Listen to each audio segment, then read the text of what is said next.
अस्सलाम वालेकुम, नमस्कार, आदाब, सत श्री अकाल। मैं हूं आज मोहम्मद शाहनवाज। मैं हूं आपके मेरे लोक समाज पार्टी के राष्ट्रीय अध्यक्ष श्री गौरीशंकर शर्मा, और हमें त्रिलोकपुरी जो कि लोक समाज पार्टी का प्रदेश अध्यक्ष जी का कार्यालय है, और मेरे साथ सतवीर जी हैं।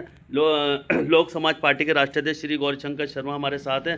शर्मा जी, स्वागत है आपका। नमस्कार। शर्मा जी, यूजीसी का मुद्दा बड़ा गर्म होता जा रहा है। कुछ समाज इसका विरोध कर रहा है और कुछ समाज इसका समर्थन में है। क्या कहना चाहते हैं इस पर? देखिए, पहली बात तो हम आपको यूनिवर्सिटी ग्रांट कमीशन यानी यूजीसी है, यूनिवर्सिटी ग्रांट कमीशन 1956 में भारत के प्रथम प्रधानमंत्री नेहरू जी ने इसकी स्थापना किया था।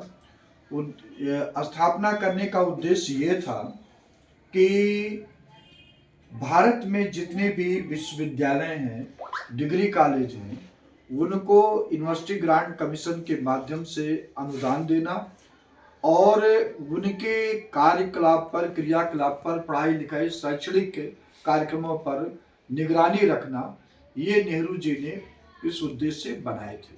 समय समय पर इसमें परिवर्तन हुआ क्या कि जब से इस मोदी सरकार आई है 2014 से, हालांकि दलितों पर, पिछड़ी जातियों पर, आदिवासियों पर और माइनॉरिटीज पर कई बार कांग्रेस के शासन में भी अत्याचार हुए हैं, लेकिन इस सरकार में, मोदी सरकार में 2014 से कुछ ऐसा वातावरण तैयार किया गया कि जिससे लोगों में नफरत फैली। जबकि ये संस्था जो है, जिसकी आरएसएस है, वो सामने जो है लोगों को ये कहती है कि हम विश्व वसुधम कुटुंबकम की बात करते हैं, वसुधैव कुटुंबकम की बात करते हैं, यानी पूरा विश्व अपना परिवार है। इस भावना से वो करते हैं, बताते हैं। तो जब इस भावना से चलते हैं तो सत्ता में बैठे हुए लोग को ऐसा प्रयास करना चाहिए, ऐसा माहौल तैयार करना चाहिए जो पिछली बातों को लेकर के कोई कटुता न आवे। लेकिन वो सरकार किए नहीं, बल्कि इनके शासन में शैक्षणिक कार्यक्रमों में एक रोहित वेमुला थे। 2017 में हैदराबाद यूनिवर्सिटी में उनके खिलाफ भी इतना एट्रोसिटी किया गया कि वो इंजीनियरिंग के छात्र थे, उनके अत्याचार को नहीं सह पाए और आत्महत्या कर ली। ऐसे ही पायल ताड़वी थी, वो भी इंजीनियरिंग की छात्रा थी, उसके साथ भी भेदभाव किया गया, वो भी सुसाइड कर ली। तो ये मामला सुप्रीम कोर्ट में गया। सुप्रीम कोर्ट ने कहा, भाई होनहार छात्र या कोई भी हो, अगर वो पढ़ रहे हैं तो उनके साथ इस तरह का अत्याचार नहीं होना चाहिए, भेदभाव नहीं होना चाहिए। भेदभाव ये होता था, भाई ये दलित है, ये पिछड़ी जात का है, ये आदिवासी, ये इतना होनहार कैसे हो गया, इनको कम नंबर दो, इनको पीछे करो। इस तरह की भावना से वो प्रोफेसर लोग काम कर रहे थे और अब भी कर रहे हैं। अभी शायद लखनऊ या किसी उत्तर प्रदेश का ही मामला है कि कोई टीचर हैं, वो 25 दलित या ओबीसी जातियों को देखे कि ये इस जात के हैं तो उनका नंबर कम दिए। ये मामला अभी कल परसों ये आया था। तो इस तरह मामला चल रहे हैं।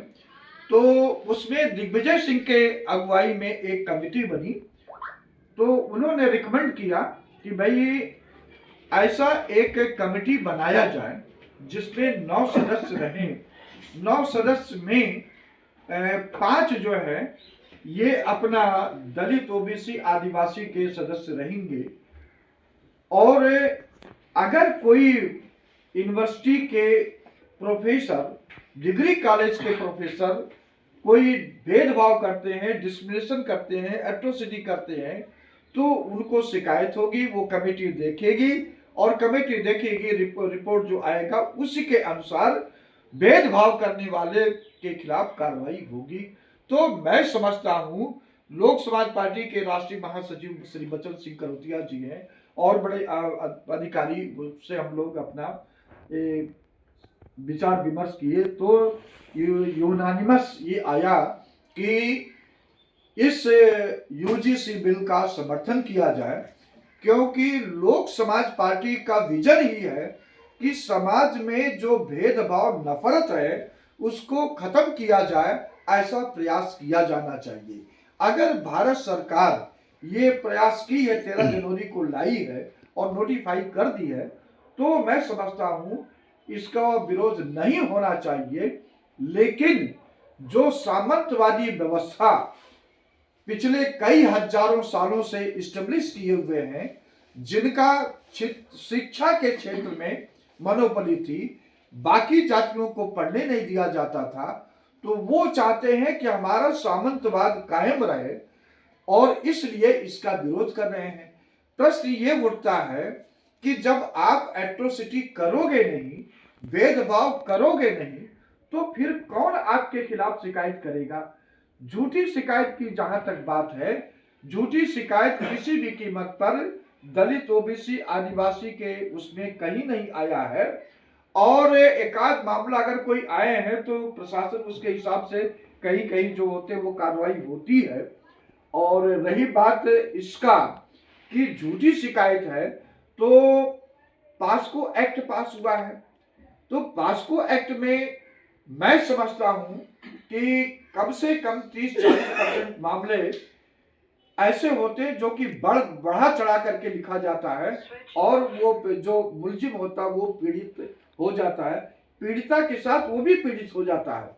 और इसी प्रकार आप ये देखिए, जो दहेज का केस था, दहेज हत्या का, उसका भी खूब अपना दुरुपयोग हुआ। अब इसी प्रकार आपका जो आपराधिक मामले हैं उसका भी दुरुपयोग होता है। तो क्या दुरुपयोग के नाम पर इन कानूनों को खत्म कर दिया जाए? ऐसा नहीं होना चाहिए। हाँ, ये होना चाहिए कि दुरुपयोग होता है तो उस पर कोई निगरानी की कमेटी बने और जो गलत करता है उस पर भी अपना कार्रवाई का एक चांस रहे, उसका संभावना रहे। सबसे पहले किसी भी कीमत पर लोक समाज पार्टी 15 फरवरी को जंतर मंतर पर मेरठ के कांड जो दलित अत्याचार हुआ था, हुए हैं, तो उस पर कार्यक्रम ऑलरेडी पहले से फिक्स है। श्री बचन सिंह करोतिया जी के जो लोक समाज पार्टी के राष्ट्रीय महासचिव, उनके नेतृत्व में कार्यक्रम होगा। और अब चूंकि ये मुद्दा आ गया है, पूरे राष्ट्रीय मुद्दा है, तो इस मुद्दे को भी हम लोग उसमें शामिल करेंगे।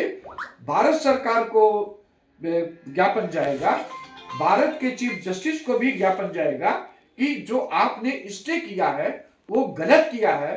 क्योंकि इसी सुप्रीम कोर्ट ने जब किसानों का आंदोलन था, वो लगभग 1.25 साल चला, 750 लोग मारे गए, मर गए, मर्डर एक प्रकार का उनका हुआ, क्योंकि सरकार पूरी व्यवस्था नहीं दी जिनके कारण वो मरे। तो उस मामले में सुप्रीम कोर्ट ने स्टे नहीं किया। अब एसआईआर हो रहा पूरे देश में, जो भारतीय जनता पार्टी के वोटर नहीं है उनका वोट का अधिकार खत्म किया जा रहा है। सुप्रीम कोर्ट, यही सूर्यकांत जी जो भारत के माननीय मुख्य न्यायाधीश है, इन्होंने स्टे नहीं दिया। फिर इसी प्रकार जो एनआरसी था, एनआरसी लागू करने के खिलाफ जो है सुप्रीम कोर्ट के मामला गया, उसको नहीं स्टे किए। ऐसे बहुत सारे मामले हैं जिसको सुप्रीम कोर्ट ने स्टे नहीं किया। लेकिन चंद लोग जो चाहते हैं इस देश में बराबरी ना हो, सामंतवाद कायम रहे, उनके हित को प्रोटेक्ट करने के लिए सुप्रीम कोर्ट ने स्टे दिया।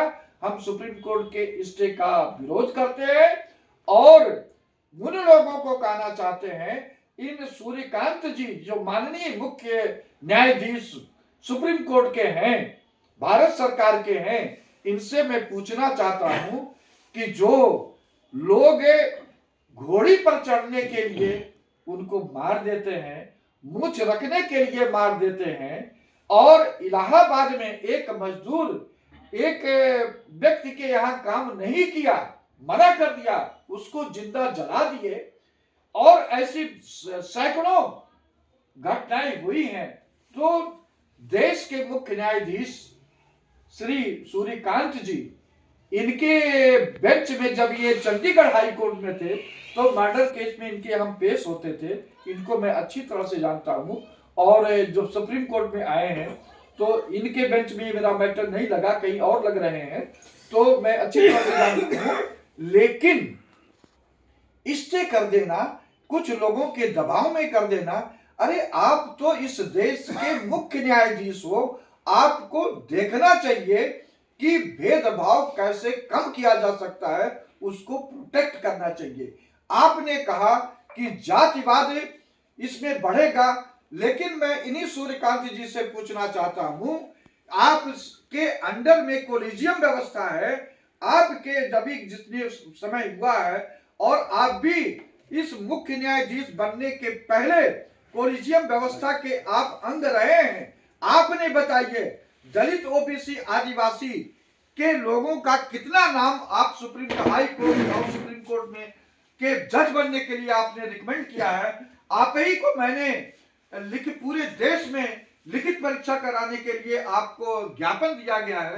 ये हमारे साथी बचन सिंह घरोटिया जी हैं। हमने जंतर मंतर पे 2023 से लेकर के आज तक हाई कोर्ट जजों की नियुक्ति में लिखित परीक्षा की मांग के लेकर के ज्ञापन दिए हैं। उस ज्ञापन का क्या हुआ? इसके मतलब ये हुआ कि आप लोग चाहते हो इस हिंदुस्तान में वही चाचा, भतीजा, काका, मौसी, मामी, फुप्पा जो इनके लोग हैं उन्हीं के बच्चे आते रहें, इसीलिए आप लोग लिखित परीक्षा कराने में कतरा रहे हो। अभी मैं आपको उदाहरण देता हूं, इस दिल्ली हाई कोर्ट में दर्जनों जज हैं जिनके यहाँ से ये जो सप्लीमेंट्री मैटर होते हैं, जो फ्रेश मैटर होते हैं, 20, 25, अधिक से अधिक 35 होते हैं, वो नहीं खत्म होते, पूरा दिन लग जाता है।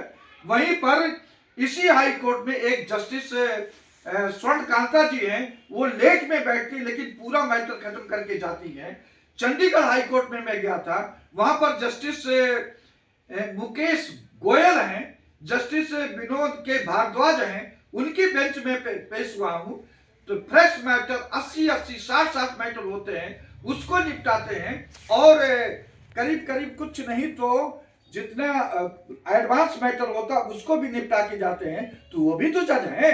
लेकिन आपने कॉलेजियम व्यवस्था के माध्यम से हाई कोर्टों में ऐसे लोगों को बैठा दिया गया है कि वो जिला जज के काबिल नहीं है।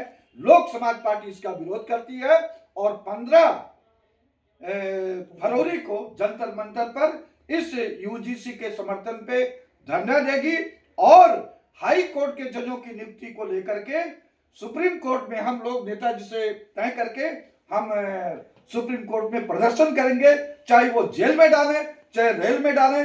लोक समाज पार्टी हाई कोर्ट के जजों की नियुक्ति के लिए प्रतिबद्ध है, वो लिखित परीक्षा कराने के लिए जो पास हो हाई कोर्ट जज बने। आपको क्या परेशानी है? लेकिन ये नहीं चाहते हैं। हम लोग लोक समाज पार्टी के तरफ से यूजीसी का समर्थन करते हैं और भारत सरकार से अपील करते हैं कि आप इसको, अगर ये सुप्रीम कोर्ट रद्द भी करता है तो इसको अनुच्छेद 29A में रख करके इसको फिर से आप इसको लागू कीजिए। जय हिंद, जय समाजवाद। तो ये मेरे साथ लोक समाज पार्टी के राष्ट्रीय अध्यक्ष श्री गौरीशंकर शर्मा एडवोकेट।